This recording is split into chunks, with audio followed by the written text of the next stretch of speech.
और इधर जो सुनाया जाए उसको भी सुन लो। पूजा बच्चे बच्चियां अपने करते रहें और जो पूजा कर ले वो यहाँ बैठ जाओ। थोड़ा सा कान लगा के सुन लोगे तो जीवन तुम्हारा ये सार्थक बनेगा।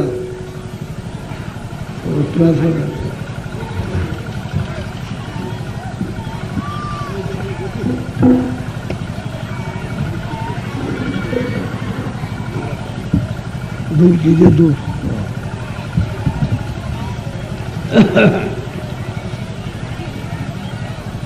जय गुरुदेव,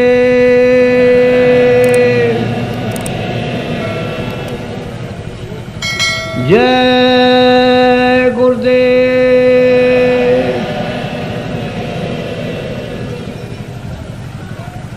जय गुरुदेव,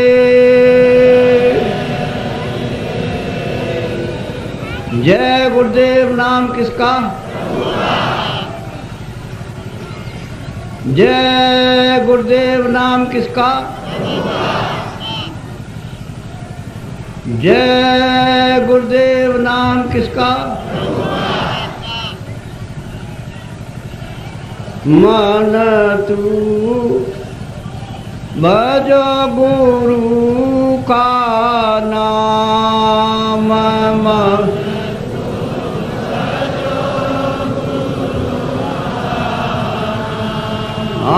मैं मन तू भजो गुरु का नाम,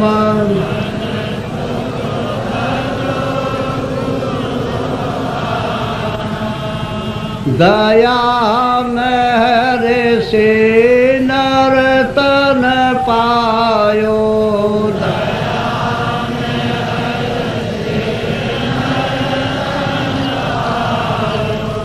मति करना अभिमान,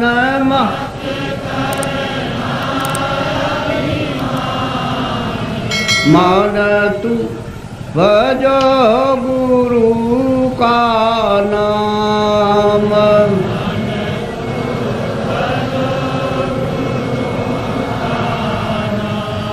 एक दिन खाली पड़ा रहेगा,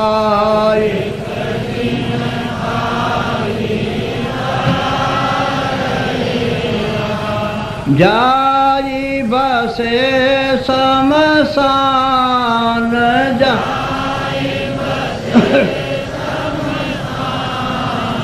मन तू भजो गुरु का नाम,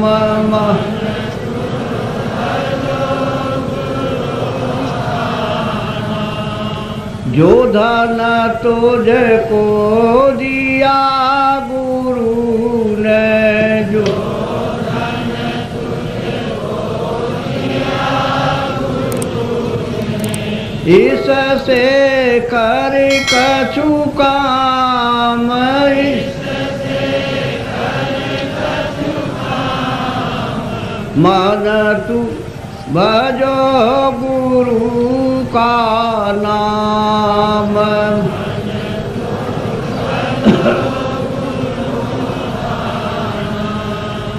अंत समय यो ही लौट जाएगा,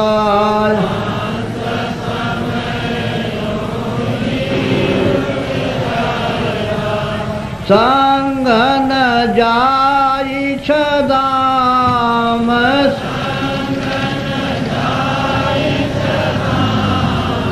मन तू भजो गुरु का नाम,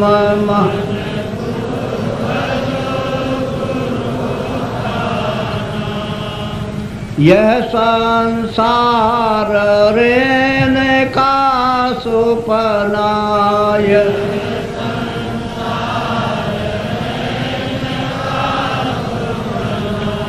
आई किया विश्राम,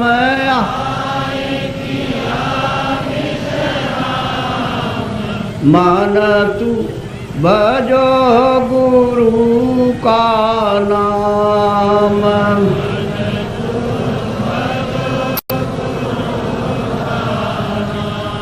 चारे देना के संगी सब है,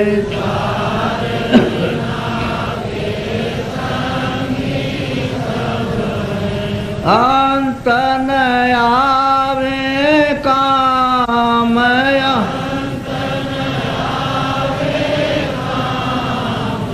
मन तू भजो गुरु का नाम।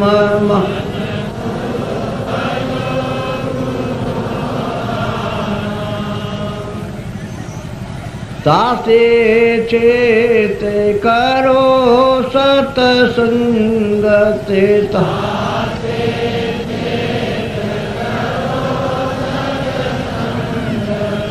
भजन करो आठो याम,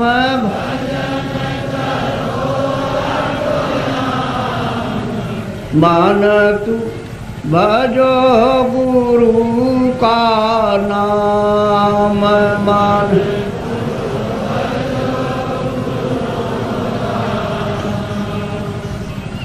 यही भजन तेरे संग चलेगा,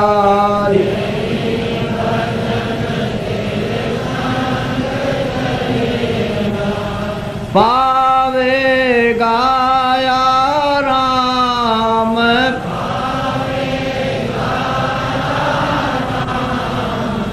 मान तू भजो गुरु का नाम।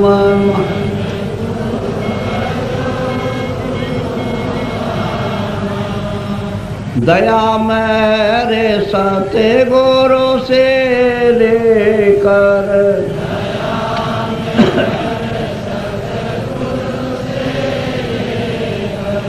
चढ़ो त्रिकुटी धाम,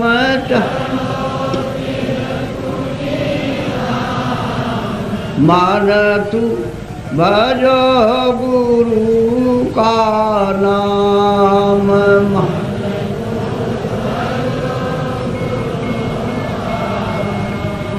काल कर्म से बंधन छूटेगा,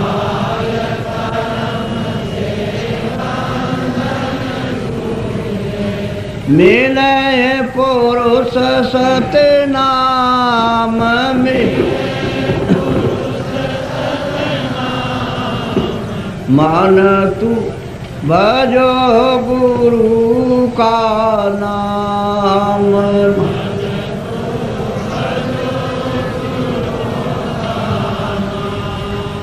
धन्य धन्य गुरुदेव, कृपा सेंध पूरन धनी, नेत करूं तुम सेव, अचल भक्ति मोई देव प्रभु।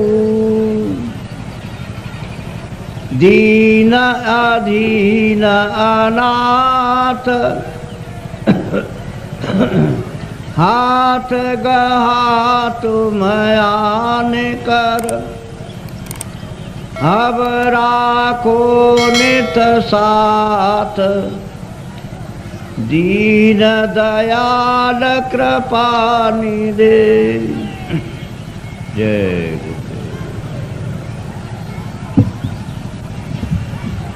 नर नारियों, ये समय बड़े सौभाग्य से कभी कभी किसी को मिलता है, नहीं तो जीवन तो आपका अंधेरे में अज्ञान में व्यतीत हो रहा। दिन में काम करते हो और शाम को घर में बाल बच्चों की सेवा करके सो जाते हो। इतना ही आपका काम और दिन रात का है। इसके आगे ये नहीं सोचना कि मैं कहाँ से आया हूँ और मैं कहाँ जाऊँगा। ये आपको मालूम नहीं होता है ये मनुष्य शरीर कितना अमूलक है और ये बार बार नहीं मिलेगा। ये आपको किसी ने नहीं बताया कि इस मनुष्य शरीर का असली काम, असली उद्देश्य, किस काम के लिए आपको यहाँ मृतलोक में ये दिया गया है। इसको सब लोग बस इस झगड़े झंझट में, खाने पीने में, उठने बैठने में, लड़ाई झगड़े में, इसमें सब बिता देते हो। रात को भी वही संकल्प देखते हो और दिन को भी वही देखते हो। ना आपके हाथ में रात का पड़ेगा और ना आपके हाथ में दिन का पड़ेगा। ये मनुष्य शरीर थोड़े दिन के लिए उसने आपको मालिक ने दिया और ये कहा कि देखो मेरा ये मनुष्य शरीर दिया हुआ ये साफ सुथरा है और तुम इसमें बैठकर अपनी जीवात्मा का कल्याण, अपनी जीवात्मा को भगवान के पास में पहुंचा दो। हमारे मकान को गंदा मत करना, मैं तुमको इसको किराए पर देता हूँ, भाड़े पर थोड़े दिन के लिए, समय पूरा होते ही मैं आ जाऊँगा और तुमको मकान से बाहर निकाल कर और मैं अपना मकान ले लूँगा। उसने ये कहा मेरे मकान में गंदगी मत जमा करना। तो आपने उसके अमोलक मकान को जो आपको दिया गया है उसमें कूड़ा कचरा, पाप और पुण्य, पाप और पुण्य, अच्छा और बुरा आपने इसमें भर लिया। अब श्वासों की पूंजी खत्म हो रही है तो वो आने वाला है और सामने खड़ा हो गया कि मकान को खाली कर दो। अभी आप क्या करोगे? उसके सामने होश उड़ जाएगा, आंखें बंद हो जाएंगी, कान बंद हो जाएंगे, जबान आपके मतलब ये वो भी बंद हो जाएगी, बुद्धि जो है वो पागल हो जाएगी, कहेगा निकलो मकान। पहचानना भी बंद, सुनना भी बंद, बोलना भी बंद, समझना भी बंद और मनुष्य रूपी इस किराए के मकान से जीवात्मा को निकाल करके बाहर करेगा। फिर तुमको ले जाएगा और वहाँ पर हिसाब करेगा कि तुमने कितना पाप किया और कितना पुण्य किया। उसी कर्म के आधार पर तुमको पशु में, पंछी में, कीड़ों में जाकर के बंद कर देगा। फिर ये मनुष्य शरीर आपको नहीं मिलेगा। ये अमोलक उसने आपको ये निधि दी है। हमको ये चाहिए कि इसमें जीवात्मा बैठी उसको जगाया जाए। तो आप किसी से रास्ता पूछते नहीं हो, भाई किस रास्ते से भगवान देखा जाएगा, किस रास्ते से मिल जाएगा। कोई रास्ता है मनुष्य रूपी मंदिर में? तो सबके पास भगवान के पहुंचने का रास्ता मनुष्य रूपी मंदिर में, कहीं बाहर नहीं है कि तुम पूरब में जाओ, पश्चिम में जाओ, उत्तर में जाओ। तुम्हारे मनुष्य मकान में उसके पाने का, देखने का, दर्शन का और जीव को यानी मतलब यह है कि पार करने का इसी से रास्ता। तो तुम किसी जानकार के पास जाते, उससे पूछते कि भाई भगवान के मिलने का कोई रास्ता है, तो वो बता देता आपको और फिर कहता कि देखो ये रास्ता है, इससे चलो। तो देवी और देवता और भगवान और ब्रह्मा और विष्णु महादेव और ईश्वर और ब्रह्म सब मिल जाएंगे। तो आप तो दिन भर इस काम में लगे रहते हो। दिन गया धंधे में, रात गई कोई। हीरा जलम अमोल था, कौड़ी बदले जाए। क्या आपने कर दिया मनुष्य शरीर पाकर? क्योंकि ये तो अमोलक मनुष्य शरीर है।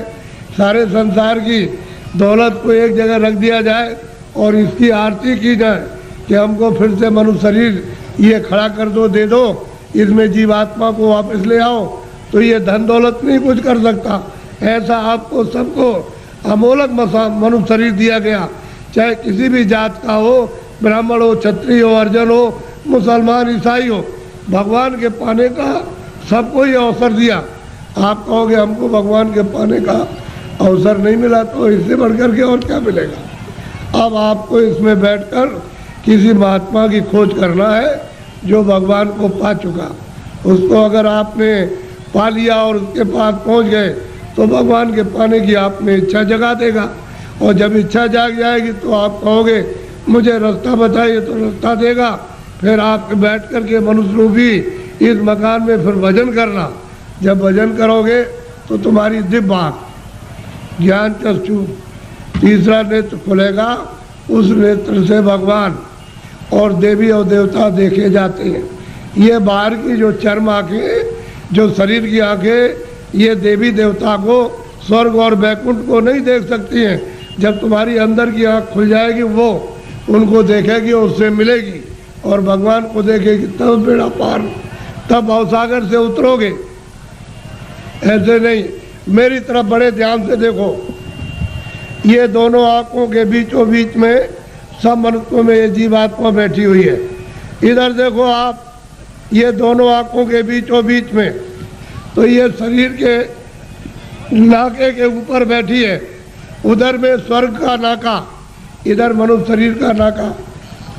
तो जो आपको यहाँ बैठाया था और आपने ये कहा था कि जिसको पकड़ के आए उसको छोड़ना नहीं, तो आप सुख सुविधा में लग गए और ये संसार के ये काम ये करने लगे, ये देखने लगे, सुनने लगे और इन पर्दों को ये कहने लगे ये मेरा है, ये बच्चा मेरा है, खेती मेरी है, पेड़ मेरा और ये मेरा और ये मेरा। तो इस लोभ लालच में मोह ममता में फंस गए तो अंदर में मैल जमा हो गया। तो अंदर की तुम्हारी जो जीवात्मा की आँख थी एक, वो तो हो गई बंद, अब देखना बंद हो गया और सुनना बंद हो गया। तो दो आँखें तुम्हारी शरीर में और एक जीवात्मा में, तीन आँख हो गई। तीन तुम किताबों में देखो, उसमें लिखा हुआ है कि महात्माओं के पास जाओगे तब तीसरी आँख तुमको मिलेगी और बिना महात्मा के गए हुए तीसरी आँख नहीं। और तीसरी आँख से स्वर्ग मिलेगा, वैकुंठ मिलेगा, ईश्वर का दर्शन होगा। इन चर्म आँखों से देवी देवताओं को आप नहीं देख सकते हो। फिर उन्होंने कहा कि भाई देखो ये जीवात्मा बैठी है, उसमें एक कान है और शरीर में दो कान, तो बाहर के कान बाहर की आवाज़ सुनते और जीवात्मा का कान भगवान की आवाज़ को सुनेगा। तो तुम्हारे घट घट में मनुष्य रूपी मकान में घंटे और घड़ियाल आरती पूजा 24 घंटे हो रही है। तुमने कभी अपनी जीवात्मा से उसको सुना और देखा? सो रहे हो, ऐसे ही चले जाओगे, न तो ये जमीन जाएगी, न ये बच्चे जाएंगे, न तुमने सोना चांदी जमा किया वो जाएगा, न कपड़े जाएंगे, ये कुछ भी नहीं, सब छोड़ के और तुमको यहाँ से निकाल कर इसी मकान को उठा करके वहाँ जंगल में ले जा कर के शमशान में पहुँचा के जला देंगे। क्या आपके साथ जाएगा? क्या ले आए थे आप? कुछ नहीं, अकेले आए थे। जब जाने लगोगे तो अकेले जाओगे। लेकिन इस माया में, इसमें ऐसे जड़ माया में फंस गए हो कि तुमको अपना होश ही नहीं है कि मैं किस रास्ते से आया हूँ, कैसे वापस जाऊँगा, रास्ता भूल गए। अब महात्मा महापुरुषों की जरूरत है कि वो रास्ता बताए। बिना उनके रास्ता बताए हुए जो जानता है वही रास्ता मनुष्य रूपी मकान में बताएगा। और तुम्हारा ये जो दिल है, ये हृदय जो कूड़ा कचरा पाप और पुण्य का यहाँ भरा, यहाँ नहीं, यहाँ कूड़ा कचरा नहीं है, ये सब यहाँ पर भरा हुआ, उसको महापुरुष साफ करेंगे और फिर जब सफाई कर देंगे तो मन और बुद्धि और चित्त तुम्हारा निर्मल हो जाएगा। तो जीवात्मा जब साफ होगी तो आँख खुल जाएगी, कान भी खुल जाएंगे, सुनने भी लगना और देखने भी लगना। जब दिखाई देगा तो देवी देवताओं से मिलना भी, उनसे बात भी करना, और जो उसका रचने वाला जो है, जिसने ये सब कुछ बनाया, उस ईश्वर का भी दर्शन साक्षात्कार होगा।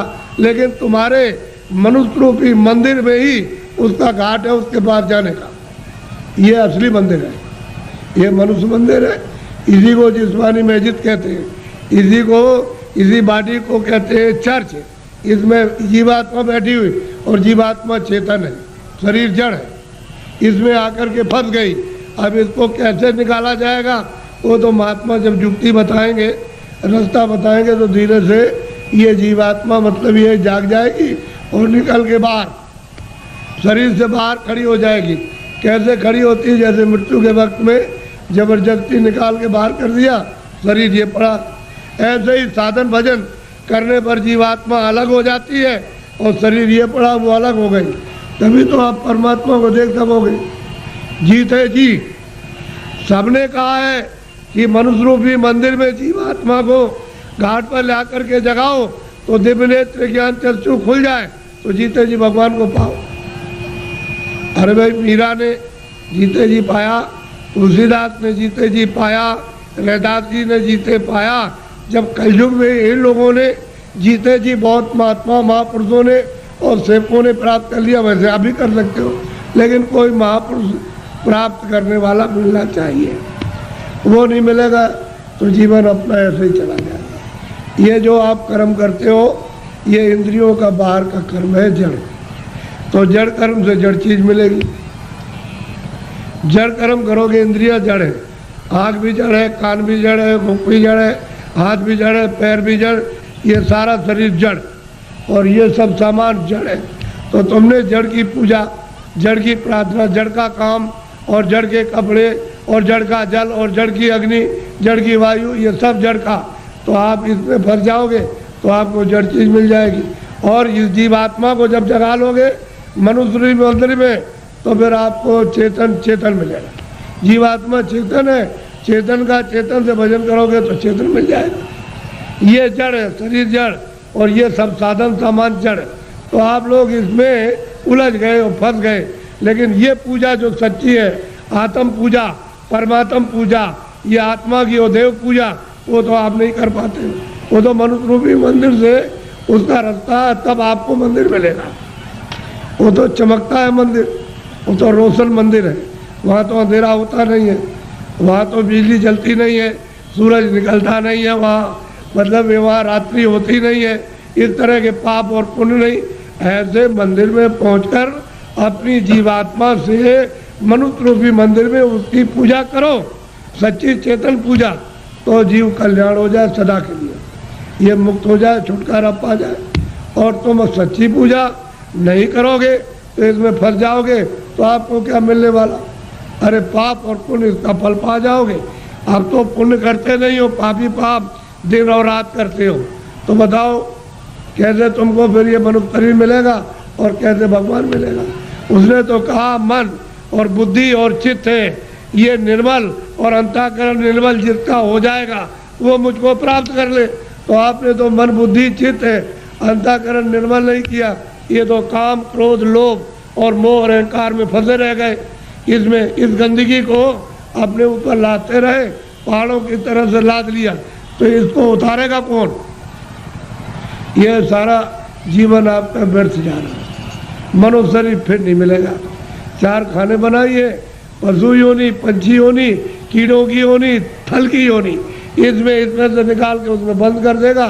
तो कभी कुत्ते की योनि में, कभी बिल्ली की योनि में, कभी चूहे की योनि में, कभी गाय की योनि में, कभी शेर की योनि में, कभी मछली की योनि में और कभी मगर की योनि में, कभी जीव जंतुओं में, इसमें बंद कर देगा। और अपना कर्जा जो आपने लाद लिया उसके देश में वो लेना देना पड़ेगा। ये कर्जा का देश है बच्चा, ये देश अपने घर में जाने का नहीं है। कर्जा ले और दे, कर्जा ले, कर्जा तुम ले लोगे तो मैं ब्याज के उसको चुकाना और आप चुका नहीं सकते हो। तो कर्म कर्जा है, जो पाप पुण्य करते हो यही पर देना आपको, यही आपको जन्म लेना, यही मरना। इससे छुटकारा इस जीव का नहीं हो सकता। और जब जब मनुष्य शरीर मिला तब तब आपने बर्बाद कर दिया, अब की बिना उसको भी ऐसे ही गंवा देते हो। ये फिर शरीर मिलेगा, अब की बार हाथ से चला गया तो ये गांव आपको, ये बच्चे आपको, ये सब कुछ देखने को आपको नहीं मिलेगा। वो दूसरी योनि में कई जंगल में बंद कर देगा, वहाँ करोड़ों वर्षों तक भटकते रहो, रोते चिल्लाते रहो उस दुख और दर्द में, कौन सुनवाई करेगा? और नरकों में भेज दिया तो वहाँ कितने नाम के नरक हैं, उसमें सजाएं देगा, वहाँ से लौट के आ नहीं सकते हो। इस मनुष्य शरीर को सार्थक करो, किसी महात्मा की खोज करके उससे पूछो भगवान के मिलने का कौन सा रास्ता है, तो जो जानता होगा रास्ता तुमको मनुष्य शरीर में बताएगा। फिर घर में आके दिन में खेती करो, दुकान और दफ्तर का काम करो, शाम को बच्चों की सेवा करो और 1 घंटे का समय लगाकर मनुष्य रूपी मंदिर में सच्चे भगवान का अपनी जीवात्मा से भजन, तब वो परमात्मा मिलेगा जीते जी। मरने के बाद बच्चा मिलने वाला नहीं है। तुम ये सोचते हो कि मेरे लोग पीछे के चले गए वो स्वर्ग चले गए, उनकी कोई चिट्ठी पत्री तुम्हारे पास में आई है कि मैं स्वर्ग में पहुंच गया हूँ और तुम यहाँ बैठे हुए हो स्वर्ग के दरवाजे पर, और तुमको भी पता नहीं स्वर्ग क्या चीज़ है। अरे दरवाजे पे बैठे हो, इधर मनुष्य शरीर का दरवाजा, उधर स्वर्ग का दरवाजा, और मनुष्य शरीर में बैठ करके स्वर्ग में नहीं जा सकते हो तो मरने के बाद पहुंच जाओगे। उनकी तो कोई चिट्ठी पत्री नहीं आई कि मैं यहाँ पहुंच गया हूँ, तुम भी चले आना, तुम भी चले आओगे। और न तुम जानते हो कि मेरे जाने वाले घर के कहाँ गए, उसका पता तुमको नहीं है। इसलिए मनुष्य शरीर के द्वारा अगर तुम पहुंच गए स्वर्ग में तो पहुंच गए, और ऊपर चले गए तो चले गए, और नहीं पहुंचे तो स्वर्ग जाने वाले मरने की बात नहीं हो। इसलिए खोज करो कि मनुष्य मंदिर है, ये असली मंदिर में घंटे घड़ियाल 2400 घंटे परमात्मा के बज रहे। लेकिन तुम्हारी अगर आँख बंद हो जाए, कान बंद हो जाए, तो बाहर से न तो सुनाई देगा न दिखाई देगा। इसी तरह से तुम्हारी अंदर की दिव्य आँख और दिव्य कान तुम्हारे बंद हो गए तो सुनाई और दिखाई नहीं देता। तुम्हारे अंदर के वो दिव्य आँख और दिव्य कान खुल जाए तो सुनाई देने लगे, दिखाई देने लगे। मंदिर में सच्ची आरती करो तो खुश हो जाएगा, प्रसन्न हो जाएगा, तुम्हारा हो जाएगा कल्याण। पूजा करो, प्रेम के साथ पूजा कर लो, लेकिन देवता से ये कहो कि मुझे सद्बुद्धि दो कि मनुष्य रूपी मकान में बैठकर मैं अपनी जीवात्मा को जगाऊं और दिव्य नेत्र खोल करके आपका सच्चा दर्शन करूं।